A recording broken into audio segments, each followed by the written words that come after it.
So hello guys and welcome to a very different type of video today from me. I've seen a lot of YouTubers and a lot of people on Twitter and discussing who they're going to be using for Football Manager 21, what teams are the best teams to take over. Well, today we're going to have a look at what we think, and after a discussion in the pub last weekend, we're Blade and an Owl, best mates of mine, we were discussing Football Manager 21 and who we should be taking over, and it hurts me to say that the team we're going to be discussing today it's them. It's Sheffield Wednesday. Now, as you know, I'm a Blade. I cannot stand them. I can't stand them.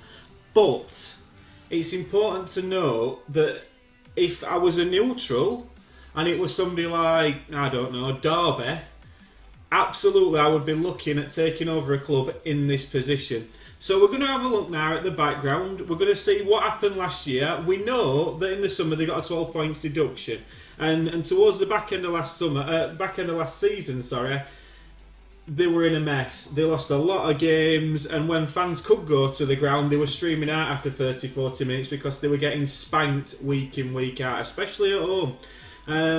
And after the sort of mild success of Carlos Carvajal a few years ago, getting him to that playoff final, they've never really recovered from that. And an ageing squad, one that's been very much depleted now, which we'll come on to in a little bit, is something that you'll take over. And it is a club in need of a total rebuild from top to bottom, because there's rumours, there's been murmurs that the dressing room's not quite content. We've had players frozen out.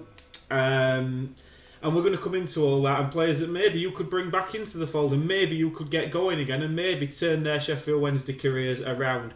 So let's have a look into it now and see what's what. So firstly, we'll come onto the ground. If you do take charge of Sheffield Wednesday, you will be playing your home games at Hillsborough. It's an ageing stadium, one that's not really been done up, but it has got a capacity of over 30,000.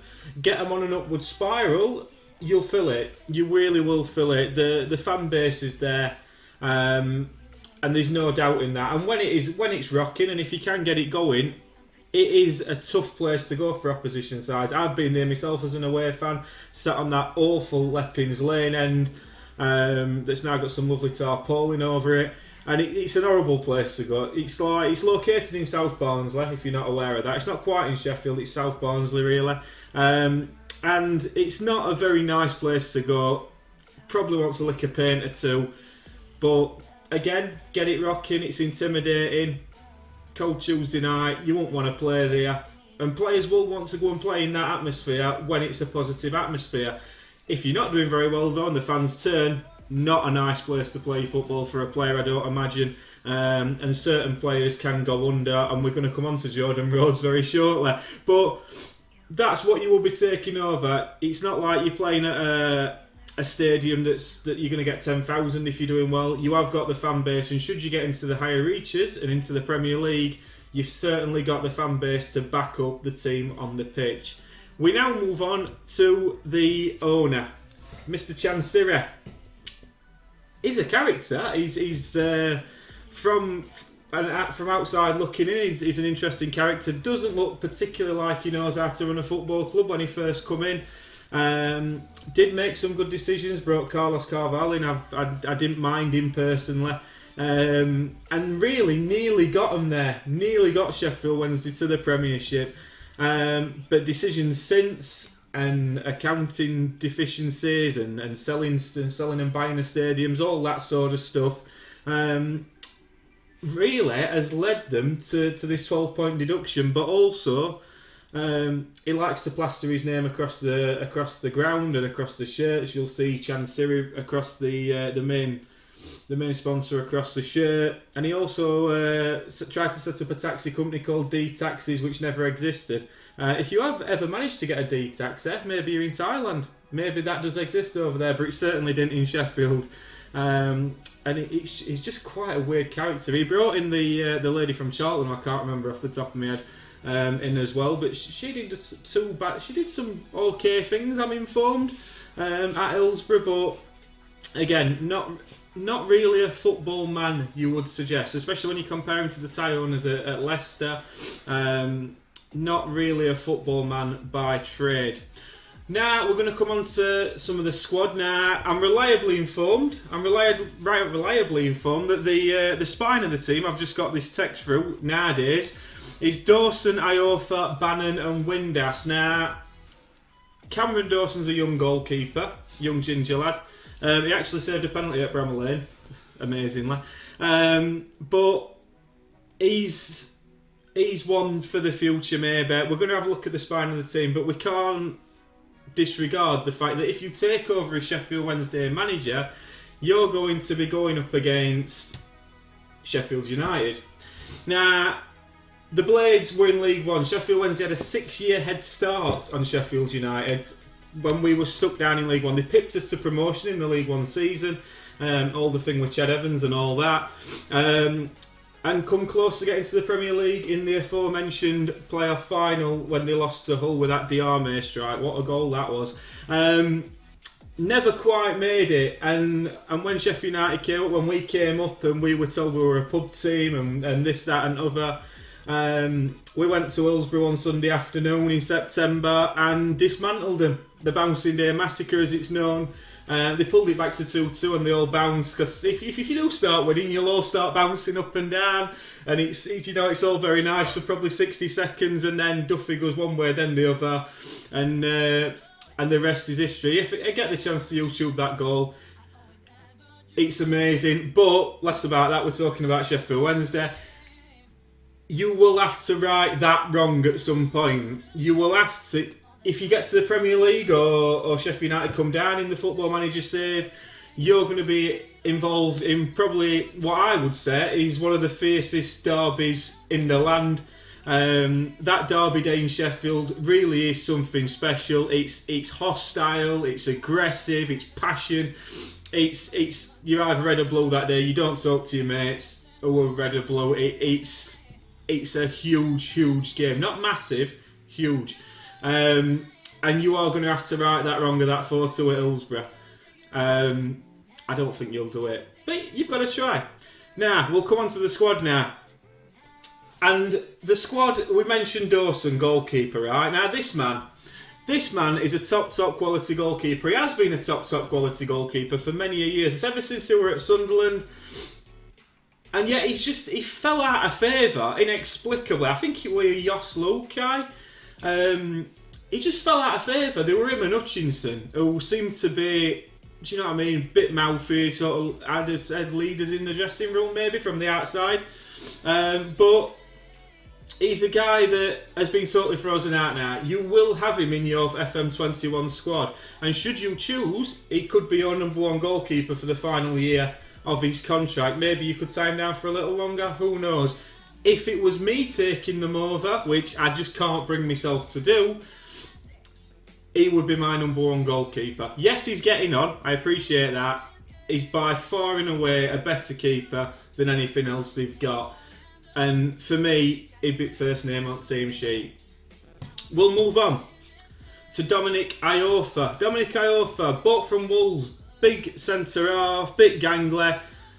Again, reliably informed, he's probably the only one in the squad now that's worth any sort of big money. He did have a few admiring glances this summer, and he's certainly one that will be first name on your team sheet again. Will be involved in the spine of your team, and he's a big unit. He's a big unit. He's a decent defender, and probably certainly got the ability to go higher than the Championship maybe, but he's one that you will be looking to as a mainstay in your team. Then we're on to this man. Now, I'll do it from the unbiased point of view, and I'll do it as on the Sky commentary, because Don Goodman or whoever's on Sky, they wax lyrical about this man. They wax lyrical about him. Oh, he's pinging this, he's doing that. He's the king of passing sideways and backwards, right? Sideways and backwards, in my opinion. But there is no doubting, and see how hard this is for me to do, by the way. There's no doubting he's a good player.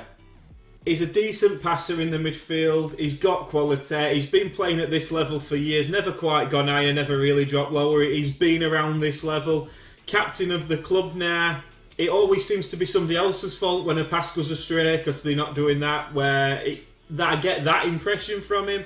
Obviously, been in the Scotland squad for quite a number of years, but he will be probably in your midfield. He will be your mainstay in midfield, certainly for the first season or two. I mean, Brentford were interested in him recently. Brentford obviously know what they're doing with recruitment. I'm thinking of doing a video on them as well. But Barry Bannon will be in your midfield. He will be your captain. Set pieces. Yeah, you've got something to work with there. Next one, Adam Reach once scored a goal from 40 yards on Sky Sports, and for a full season, every time Sheffield Wednesday played and he picked up the ball from 40 yards, Sky said, "Oh, do you remember that goal against?" I can't remember who it was against. I think it might have been Leeds. I'm not sure. Signed for big money back in there. I think it were around 5 million. Doesn't go in for a tackle. He's a soft touch. He's a bit of a wimp in that respect. He'll not get stuck in. He has got moments of quality. There is no doubt in that. As I'm reliably informed, again, not really one of the mainstays, not really part of the spine of the team, and to be fair, he's got moments of quality, but 2 or 3 years ago, probably better than he is now. And he played as a wing back as well, so he's got versatility. You will use him as a squad player, probably not the mainstay that he were 2 or 3 years ago. Then we come on to this man, and this man is Jordan Rhodes, a player signed for in the region of £10 million. This man was signed for, and really was the man that they pinned the ropes on to get him to the promised land at one point. It's not worked out for him. It's not worked out for him at all. He looks. I saw him play for Huddersfield against United. I saw him play for Norwich against United. He looked a decent player. Every time I see him play for Sheffield Wednesday, and there's a guy at work, and he says the best thing all that Jordan Rhodes does is he'll run about, he'll get somewhere, he'll get to position 2 minutes too late, and then stick his thumb up and go, "Well played, unlucky mate." That's what Jordan Rhodes does. I'm informed, for 90 minutes on a pitch at Hillsborough, should he get that chance. It's not worked for him. He once shirked a penalty and all.